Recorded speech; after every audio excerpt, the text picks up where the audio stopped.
के बिना रामायण की कल्पना करना भी मुश्किल है। इसी लाइन में ही हनुमान जी का पूरा सार आ जाता है कि दुनिया श्री राम के बिना नहीं चल सकती और श्री राम हनुमान जी के बिना नहीं चल सकते। भगवान श्री राम ने यूं ही नहीं कहा है कि जो हनुमान जी की पूजा करेगा वो वास्तव में मेरी ही पूजा कर रहा होगा, और इस बात का बहुत बड़ा अर्थ निकलता है। आज के इस वीडियो में हम बात करेंगे उन 11 बातों के बारे में जो हमें हनुमान जी से सीखने को मिलती है। इन 11 बातों में जीवन जीने का तरीका है, बात करने का तरीका है, मेहनत करने का तरीका है, मन, कर्म और वाणी पर संतुलन करने का तरीका है, जो हमें भगवान हनुमान जी से सीखने को मिलता है। वैसे तो भगवान के गुणों को इन छोटे छोटे शब्दों से हम पूरी तरह नहीं समझ सकते, लेकिन फिर भी कोशिश करेंगे कि अगर ये 11 बातें कुछ हद तक भी हम अपनी जिंदगी में अप्लाई कर सकें तो फिर कोई भी लक्ष्य मुश्किल नहीं है, सब कुछ संभव है। जीवन में शांति संभव है, जीवन में सफलता संभव है, एवरीथिंग इज पॉसिबल। तो चलिए सीखते हैं उन 11 बातों को जो हमें हनुमान जी से सीखनी चाहिए, और इन बातों को मैं आज के दौर के हिसाब से मुझे जो वर्ड्स, जो शब्द आसान लगेंगे उनके जरिए मैं आपको सिखाऊंगा। सीख नंबर 1, पॉसिबिलिटी थिंकिंग, यानी कि अगर हनुमान जी हैं तो सब पॉसिबल है।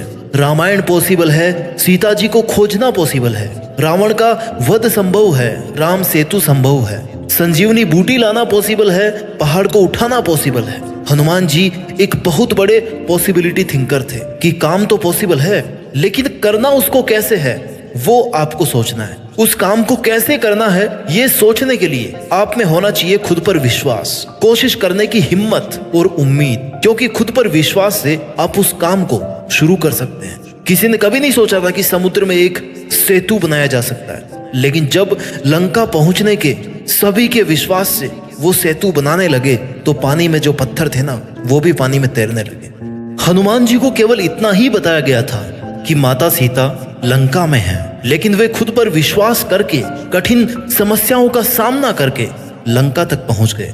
विश्वास के बाद जरूरी है प्रयास, कोशिश। जब हनुमान जी को बहुत जगह ढूंढने के बाद भी माता सीता का पता नहीं चला तो उन्होंने सोचा कि क्यों ना हार मानने से पहले एक आखिरी प्रयास और किया जाए, और उनका आखिरी प्रयास कभी खत्म नहीं होता था। इसी आखिरी प्रयास को करते हुए उन्हें अशोक वाटिका में माता सीता मिल गई। हनुमान जी के इस गुण से यह सीख मिलती है कि कोई प्रयास आखिरी नहीं होता। अगर आपको लग रहा है कि ये काम किया जा सकता है तो उसे बीच में मत छोड़ो, फिनिश लाइन तक उसे करने की कोशिश करते रहो। क्या पता आने वाला स्टेप उस काम का लास्ट स्टेप हो, और उसके बाद आप उस काम में जीत जाओ। और कोशिश के साथ साथ जरूरी है उम्मीद रखना। उम्मीद पर दुनिया कायम है, इसलिए जब तक आपको लक्ष्य नहीं मिलता तब तक प्रयास करें, और खासकर हार मानने से पहले एक और प्रयास जरूर करें। सफलता जीवन का अंत करने से नहीं बल्कि प्रयास करने से मिलती है। इसलिए खुद पर विश्वास रखें, अंत तक कोशिश करते रहें और अच्छे परिणामों की हमेशा उम्मीद बनाए रखें। सीख number 2, dedication, discipline and devotion. Dedication क्या है? जब लक्ष्मण जी युद्ध भूमि में मूर्छित हो गए थे तो हनुमान जी को संजीवनी बूटी लानी थी। उनको ये टास्क दिया गया। वो वहां चले तो गए, लेकिन संजीवनी बूटी पहचानते नहीं थे, तो वो पूरा का पूरा पहाड़ उठाकर ले आए। सामने समस्या थी, लेकिन सॉल्यूशन उन्होंने अपने डेडिकेशन से ढूंढ लिया। इससे हम यह सीख सकते हैं कि अगर मन में दृढ़ निश्चय हो, डिटर्मिनेशन हो, संकल्प हो, किसी भी काम को अच्छे तरीके से करने की लगन हो, आप उसे करने की अगर ठान लो कि बस करना है और मुझे ही करना है, तो कोई भी काम मुश्किल नहीं है। डिसिप्लिन क्या है? लंका में माता सीता की दुख भरी कंडीशन देख के हनुमान जी बोले कि माता, अगर मैं चाहूं ना तो अभी मैं आपको कंधे पर बिठाकर श्री राम के पास लेके चल सकता हूं, लेकिन मुझे इसकी आज्ञा नहीं है। मुझे केवल आप तक ये संदेश पहुंचाने की आज्ञा मिली है कि श्री राम आपको ढूंढने के लिए, आपको वापस ले जाने के लिए आ रहे हैं। हनुमान जी के इस गुण से यह सीख मिलती है कि आज्ञा के अनुसार ही कार्य करें। आप में भले ही बहुत पावर हो, लेकिन उससे भी ज्यादा जरूरी है डिसिप्लिन। आप में भले ही बहुत सारा टैलेंट हो, लेकिन उससे भी ज्यादा जरूरी है डिसिप्लिन। डिवोशन क्या है? समर्पण, कर्तव्य निष्ठता। हनुमान जी ने श्री राम को दिए गए वचन पर बने रहकर सीता जी को ढूंढने में पूरे समर्पण के साथ काम किया। उस वक्त उन्होंने खुद के बारे में अपने भाई बंधुओं और उनके राज परिवार के बारे में भी बिल्कुल नहीं सोचा। किसी छोटे परिवार से नहीं थे वो। समर्पण का भाव आजकल के रिश्तों में होना ही चाहिए, बदले की भावना से कि वो मेरे लिए ये करेगा तो मैं उसके लिए ऐसा कर दूंगा। ऐसी सोच के साथ किसी के साथ भी काम मत करो। जितना आपसे हो सकता है उतना पूरे डिवोशन से ही करो।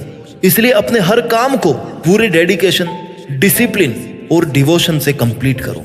सीख नंबर 3 जो हमें हनुमान जी से सीखने की जरूरत है, कामनेस, बुद्धिमानी के साथ शांति रखना, decision making, emotional balance and control. उनका सामना सुरसा नामक राक्षसी से हुआ जो समुद्र के ऊपर से निकलने वाले को खाने के लिए कुख्यात थी। हनुमान जी ने जब सुरसा से बचने के लिए अपने शरीर का विस्तार करना शुरू कर दिया तो रिप्लाई में सुरसा ने अपना मुंह और बड़ा कर दिया। इस पर हनुमान जी ने स्वयं को छोटा सा बना करके सुरसा के मुख से जाकर के वापस आ गए। ये थी उनकी इंटेलिजेंस, बुद्धिमानी।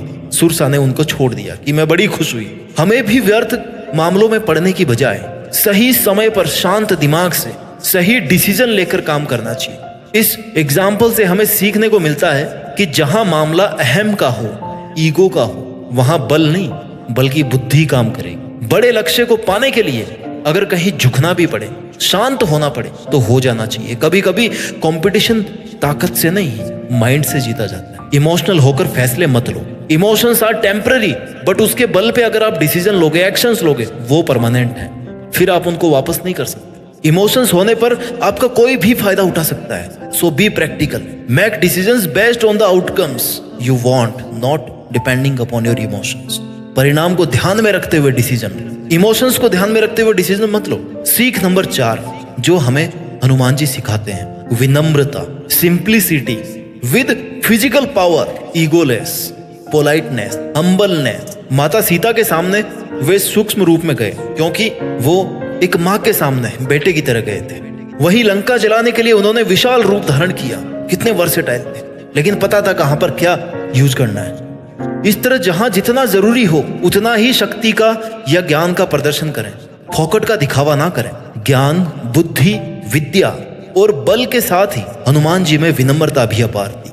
सही समय पर सही कार्य करना और कार्य को अंजाम तक पहुंचाने का उनमें चमत्कारिक गुण था। और यहाँ आप विनम्रता, बड़ों की रिस्पेक्ट, जहां जरूरत हो वहां ज्ञान का प्रदर्शन और सिंप्लिसिटी सीख सकते हैं। आपको बल, बुद्धि और विद्या सहित उद्धार करने वाले, पोलाइट, हम्बल, क्रोध रहित होना चाहिए। लंका में हनुमान जी ने सीता माता को ढूंढकर लंका को जलाकर जो अपने बल का प्रदर्शन किया था उसका श्री राम के सामने बखान उन्होंने खुद की सराहना में ना करके वो सारा श्री राम का आशीर्वाद बताया। यही उनका बड़प्पन था, क्योंकि हनुमान जी विनम्र स्वभाव के, बिना क्रोध के और बिना ईगो के अपना काम करने में विश्वास रखते थे। अगर आप में कुछ स्पेशल है, आप लोगों से हटकर कुछ कर सकते हैं, तो उसका घमंड नहीं करें। लोगों की भलाई में अपनी पावर का इस्तेमाल करें। जितना झुक कर रहेंगे ना, उतने ही आपकी पावर और पहचान बढ़ती रहेगी। हनुमान जी को पूरी रामायण में कहीं भी क्रोधित होते हुए आपने नहीं देखा होगा। बड़ी ही विनम्रता से हर कार्य को पूरा करना उनका सबसे खास गुण था, जिससे लोगों को सीखने की जरूरत है। गुस्सा आज के समय का एक ऐसा अवगुण है जो बने बनाए काम को बिगाड़ देता है। ईगो और एंगर आपकी पावर, आपकी पहचान को खत्म करते हैं। क्रोध करने से आपकी नॉलेज की एफिशिएंसी कम हो जाती है। इसलिए विनम्र बने, हम्बल बने। सीख नंबर 5 जो हमें हनुमान जी से सीखने को मिलती है, planning and execution. A good planning with good team management. Hanuman ji को जो भी काम दिया जाता था ना, उसको करने के लिए वो सबसे पहले एक प्लान बनाते थे, फिर उसी प्लान के अकॉर्डिंग काम करते थे। जब हनुमान जी को श्री राम ने माता सीता के पास अंगूठी लेकर के भेजा तो केवल यह कहा था कि सीता से कहना कि राम जल्द ही आपको लेने लंका आएंगे। परंतु स्थिति की नजाकत को देखते हुए हनुमान जी ने अपने इन सभी कार्यों को अंजाम देने के लिए उन्होंने सबसे पहले एक योजना बनाई।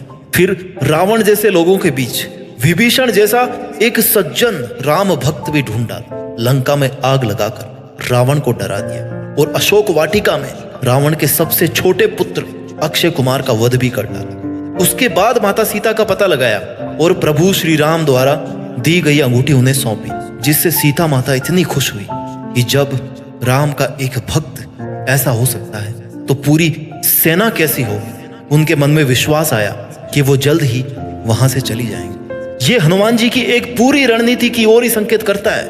ये सब उनकी प्लानिंग का नतीजा था। तो आप भी अच्छे परिणाम की उम्मीद कर रहे हैं तो किसी भी काम को करने से पहले उसकी पूरी एक कार्य योजना, उसका मैप, उसका ब्लूप्रिंट तैयार करो कि हमें ये काम कब करना है, कैसे करना है, इसके पहले क्या करना है, इसके बाद में क्या करना है, इस काम में कितनी मेहनत और कितना टाइम लग सकता है। प्लानिंग आपके दिमाग में रहेगी ना तो वो काम अच्छे से कंप्लीट होने की पॉसिबिलिटी भी बढ़ जाएगी। Plans are nothing but planning is everything. Plan तो बहुत सारे लोगों के होते हैं लेकिन प्लानिंग क्या है वो इंपॉर्टेंट। Team work.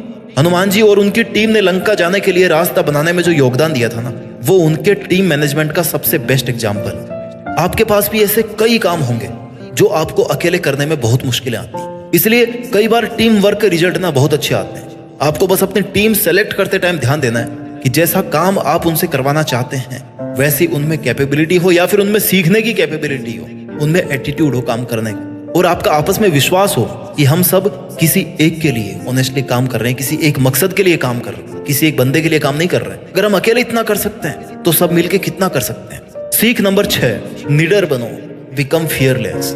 जो डर गया समझो मर गया। अगर हनुमान जी अपने सामने आने वाली बाधाओं, राक्षसों से डर जाते तो एक विशाल समुद्र पार करके वो कभी लंका नहीं पहुंच पाते, ना लंका से कभी वापस लौट पाते, ना वो संजीवनी बूटी के लिए पूरा पहाड़ उठाकर ला पाते, और ना ही वो समुद्र पर सेतु बनाने की सोच पाते।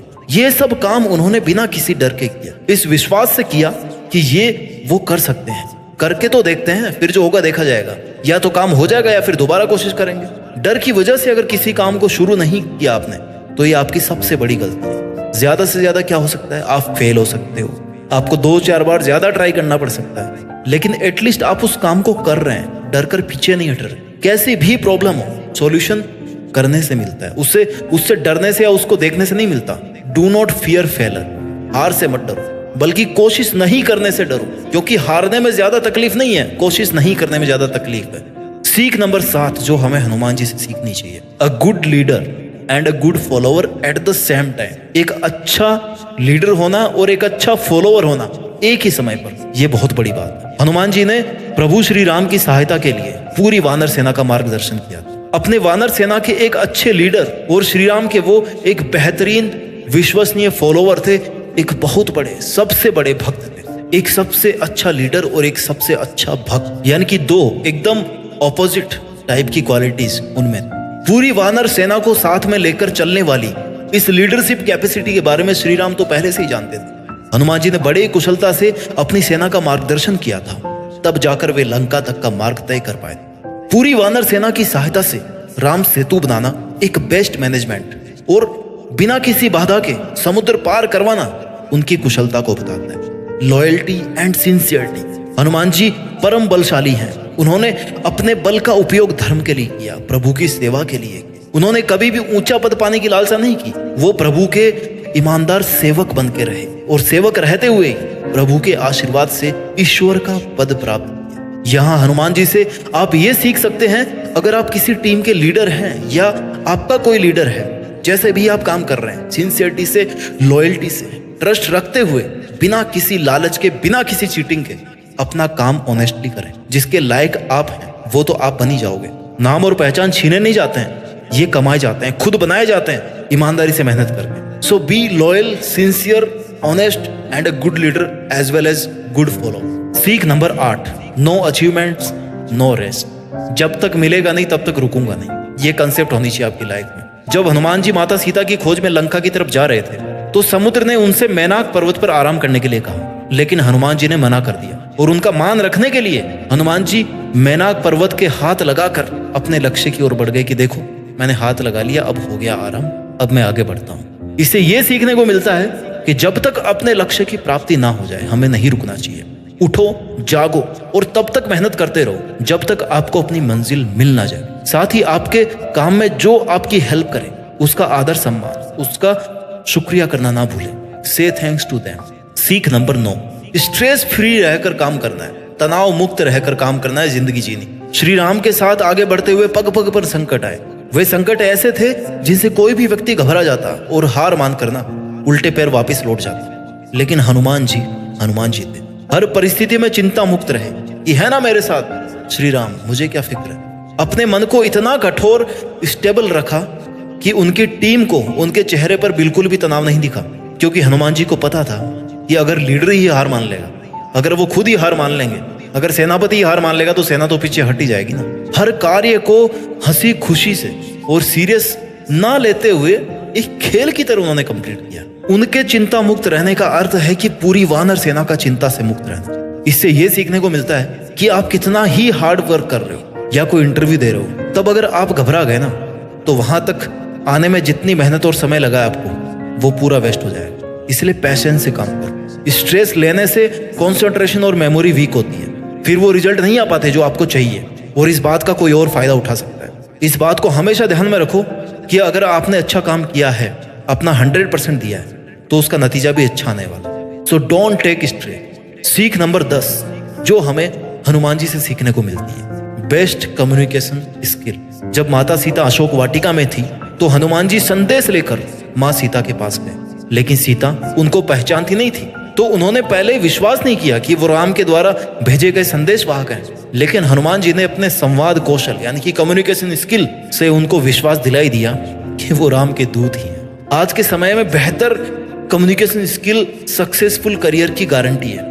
The art of communication is the language of leadership. जो बोलता है वो बिकता है, मार्केट का फंडा है। यानी एक अच्छी कम्युनिकेशन स्किल से आप अपने करियर को हाई लेवल तक ले जा सकते हो। कम्युनिकेशन स्किल हमारी पर्सनैलिटी इंप्रूवमेंट का एक इंपॉर्टेंट पार्ट। आप खुद को कैसे रिप्रेजेंट करते हैं, कैसे सामने वाले को खुद पर विश्वास दिलाते हैं कि जो आप कह रहे हैं वो आप कर सकते हैं, इतनी कैपेबिलिटीज आप रखते हैं, और सामने वाले का आपकी बात पर विश्वास करना ही अच्छी कम्युनिकेशन स्किल का रिजल्ट। सीख नंबर 11 आदर्शों से कभी कोई समझौता नहीं करना। No compromise with your own ethics. जब अशोक वाटिका में मेघनाद ने हनुमान जी पर ब्रह्मास्त्र चलाया ना, तो हनुमान जी ने ब्रह्मास्त्र का सम्मान करते हुए हाथ जोड़कर उसका आघात सह लिया।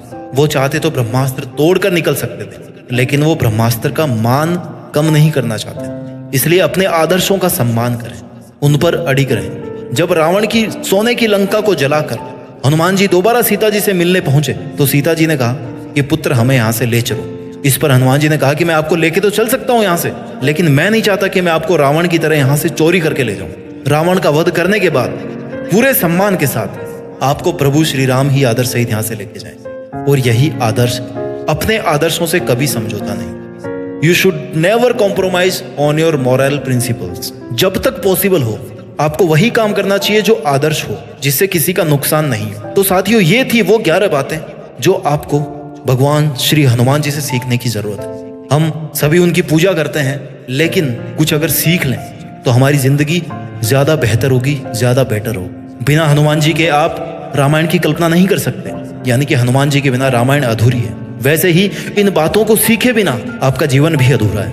उम्मीद करता हूं कि श्री राम और हनुमान जी से मिली हुई इन सीख को आप अपने जीवन में अप्लाई करके देश में अपना ही नहीं बल्कि दुनिया में देश का नाम रोशन करेंगे। जय हिंद, वंदे मातरम, जय बजरंग बली, जय श्री राम।